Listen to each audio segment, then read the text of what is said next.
আমাকে ফেরত দিয়ে যাও রে, আমার সোনা কই যে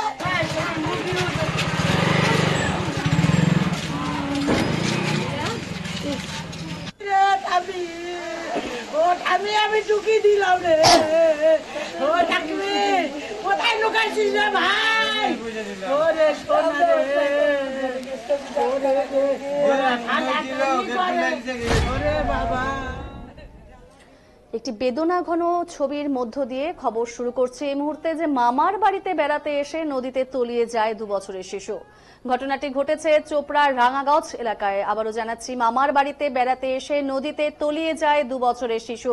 ঘটনাটি ঘটেছে চোপড়ার রাঙাগঞ্জ এলাকায়। পরিবার সূত্রে জানা যায়, শিলিগুড়ি থেকে মা বাবার সাথে মামার বাড়িতে বেড়াতে এসেছিল শিশুটি। সকালে শিশুটি খেলতে খেলতে নদীর দিকে চলে যায়।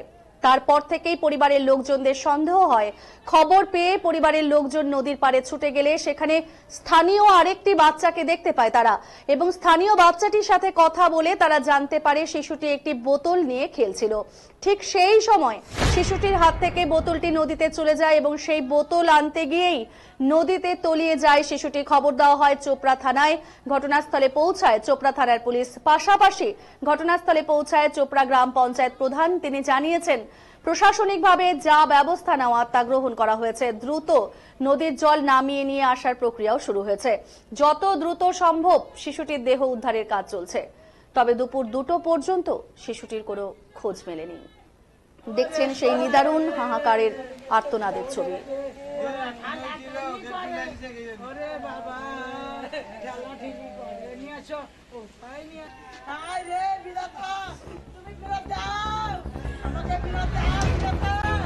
মামার বাড়িতে বেড়াতে এসে নদীতে তলিয়ে যায় 2 বছরের শিশু। ঘটনাটি ঘটেছে চোপড়া রাঙাগঞ্জ এলাকায়।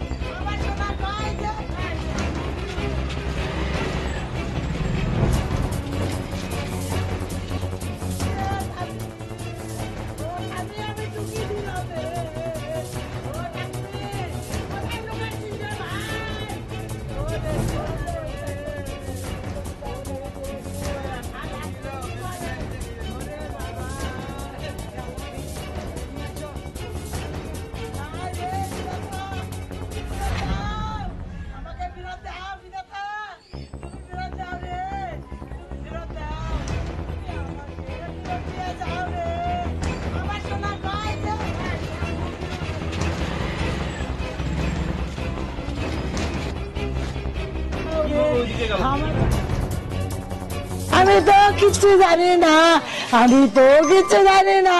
আমরা তো গাড়ি করে এলাম রে, আমি তো আমার রাতে ছাড়া পাগল হয়ে যাবো রে। 1.5 বছর হলো রে, খালি কথা বলতে পারে আর তারা কিছু হতে পারে না। শিলিগুড়িতে গুগুমা, হ্যাঁ, এই যে বউ ছেলে ঘুরতে আসছে রে। আমি তো জানি না, আমার সাথে কালকে রাতে কথা ঠান্ডি যাব, আমি ঠান্ডি যাব। আমি বললাম তাহলে বেশি কথা বলবো না, তুমি কালকে সকালে চলে আসো ঘুমাতে উঠে। একটা খুব মর্মান্তিকর ঘটনা, যেটা আমি সকালে উঠে মোটামুটি 11টার নাগাদ আমি শুনতে পাই। একটা 2.5 বছরের বাচ্চা জলে তলিয়ে, নদীর জলে তলিয়ে যাওয়ার খবরটা খুব দুর্ভাগ্যজনক খবর। হ্যাঁ, আমি নিজেও এখানে এসেছি, সাথে সাথে বিডিও সাহেবের সাথেও কথা হয়েছে। প্রশাসনিক লেভেলে যেটা করার সেটা অলরেডি আমরা করেছি। আমরা এখানে আই সাহেবও আসছিল, আমিও আসলাম। আমাদের বিডিও সাহেবের সাথেও কথা হয়েছে, আমাদের ডুবরি পার্টি আসতেছে। আমি টুকি দিলাম রে।